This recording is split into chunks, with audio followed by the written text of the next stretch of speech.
ఇగో మా గణపతి కాడ shed stop ఎట్లుంటది అంటే ఆడున్నాడు చూడు రఘువరన్ బీటెక్ లెక్క ఫీల్ అవుతాడు. కాళ్ళు కూడా చక్కగా కట్టరాదు.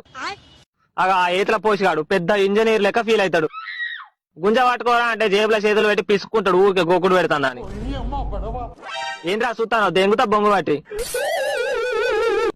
ఇక మా అన్న అయితే మేస్త్రీలు ఎక్కడే మెజర్మెంట్లు చూస్తాడు. 2 ఇంచులు కిందికి 2 ఇంచులు మీదికి అని లెవెల్ పై పెట్టి లాస్ట్ కి జానడు అటు జానడు ఇటు కిందికి దెంగ పెడతాడు.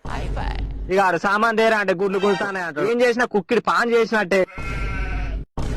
ఇక కొందరు కళాకారులు అయితే వినాయకుని పెట్టిన రోజు నిమజ్జనం రోజే కనబడతారు. అత్తన్న పోతన్న రామశీలకు అన్నట్టు చెందకు తిరిగారు. షెడ్డేనికి రారు. కంటికే కనబడరు. ఈడ లాస్ట్ రోజు మాత్రం తాగుడు బుక్కుడు తందనాలు ఆవిడ ఉంటాగానే వస్తారు.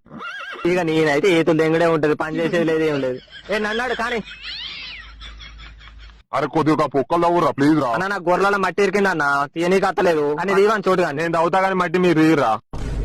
ప్రతిసారి నన్నే అంటారు ఎవరా నేను సాయంత్రం బీరు రాదురా. గణపతి కోసం బాయ్ తవ్వు అన్నది అవుతాను ఈడ ఈ పొక్కల మట్టి తీయనా